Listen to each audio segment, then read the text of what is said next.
좋은 날입니다. 6월 23일 GT 묵상에 함께 하신 여러분 환영하고 축복합니다. 오늘은 욥기 37장 1절에서 24절 말씀으로 엘리후의 마지막 충고라는 제목으로 하나님 말씀 나누겠습니다. 본문 말씀 함께 읽습니다. 제 37장. 이로 말미암아 내 마음이 떨며 그 자리에서 흔들렸도다.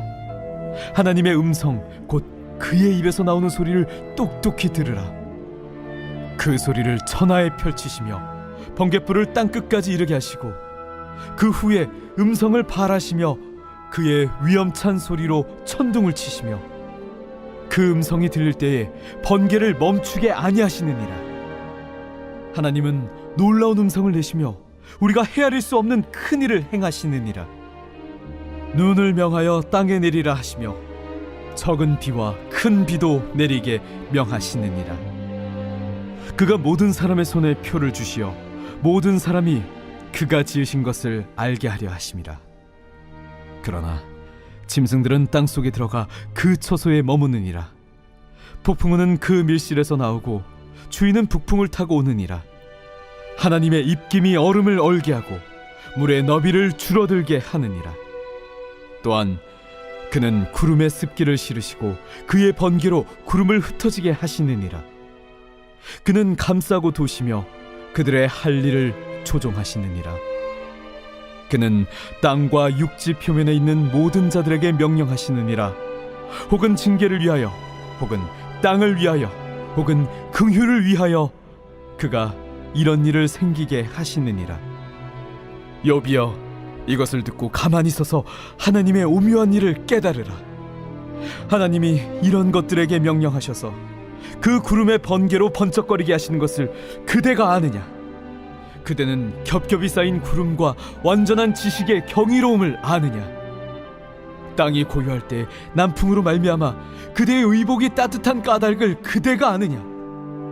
그대는 그를 도와 구름장들을 두들겨 넓게 만들어 녹여 부어 만든 거울같이 단단하게 할 수 있겠느냐? 우리가 그에게 할 말을 그대는 우리에게 가르치라.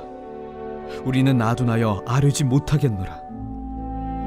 내가 말하고 싶은 것을 어찌 그에게 고할 수 있으랴? 삼켜지기를 바랄 자가 어디 있으랴? 그런즉 바람이 불어 하늘이 말끔하게 되었을 때 그 밝은 빛을 아무도 볼 수 없느니라. 북쪽에서는 황금 같은 빛이 나오고 하나님께는 두려운 위엄이 있느니라.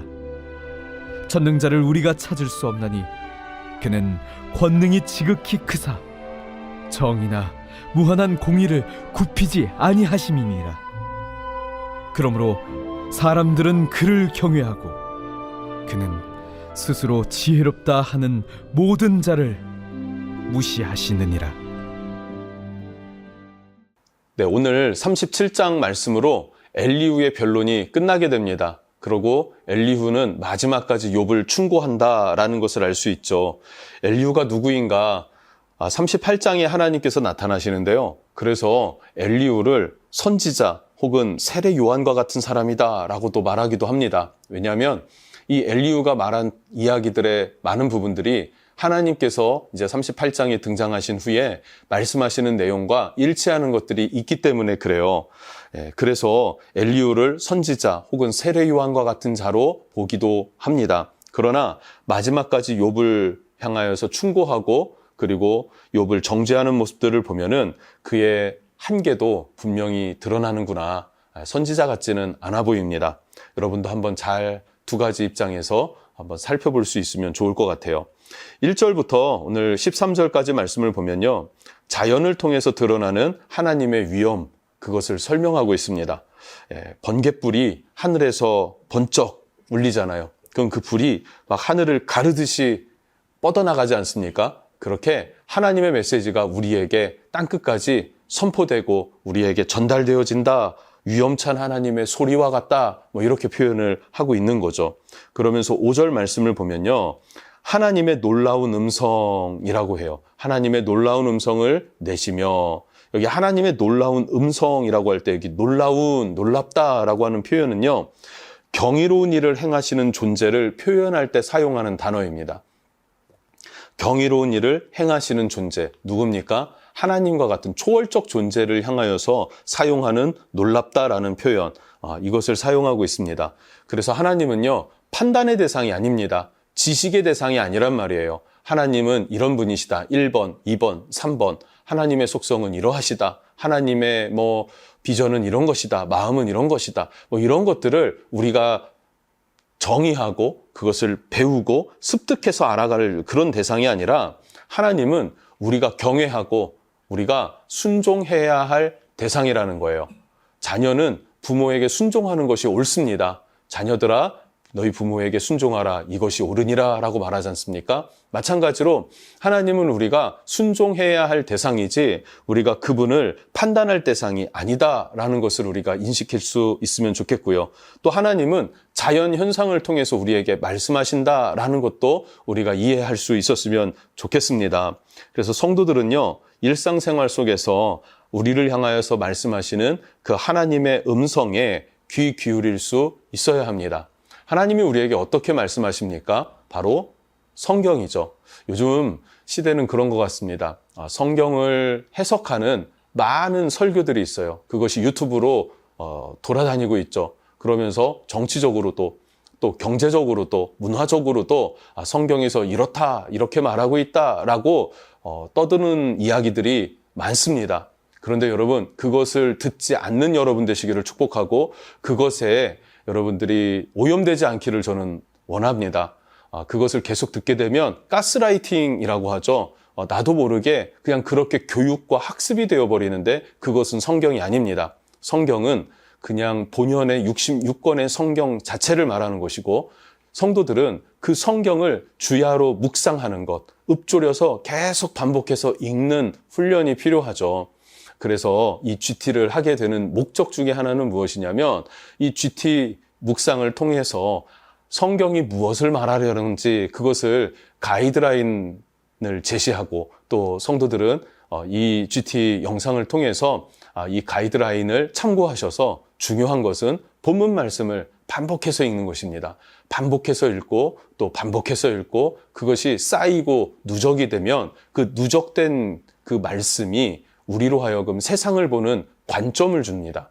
그 세상을 보는 성경적 관점을 우리가 가졌을 때 누군가가 가르쳐주는 그 관점이 아니라 하나님으로부터 고유하게 지음받은 내가 어떻게 살아가야 하는지, 하나님이 원하시는 삶은 무엇인지 그것을 성경적 관점에서 세워갈 수 있다는 것이죠. 이것이 우리에게는 매우 중요하고 필요하다는 것을 여러분 기억하시고 그렇게 살아가실 수 있었으면 좋겠습니다. 세상은 혼탁해지고 또 굉장히 많은 것들이 진짜와 가짜를 가리기 어려워요. 그때는 오직 성경으로만 우리가 판단할 수 있는 힘을 갖는 것, 이것은 매우 중요한 줄로 믿습니다.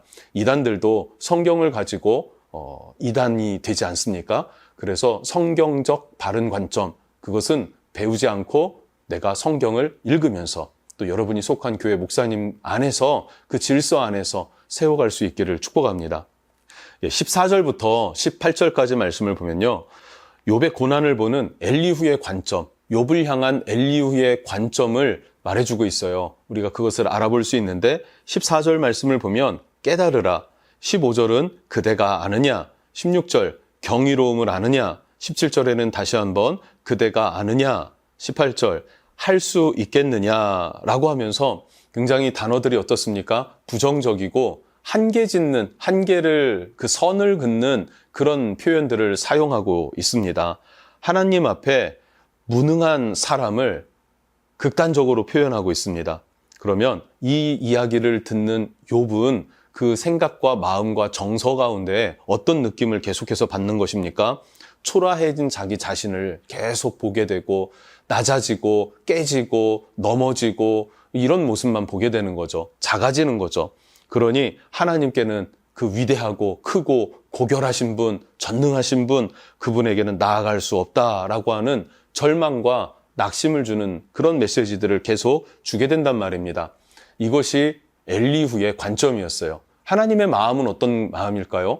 우리를 향하여서 사랑의 마음을, 우리를 향하여서 구원의 마음을, 우리로 하여금 평화의 마음을 전달하는 것이 하나님의 뜻입니다.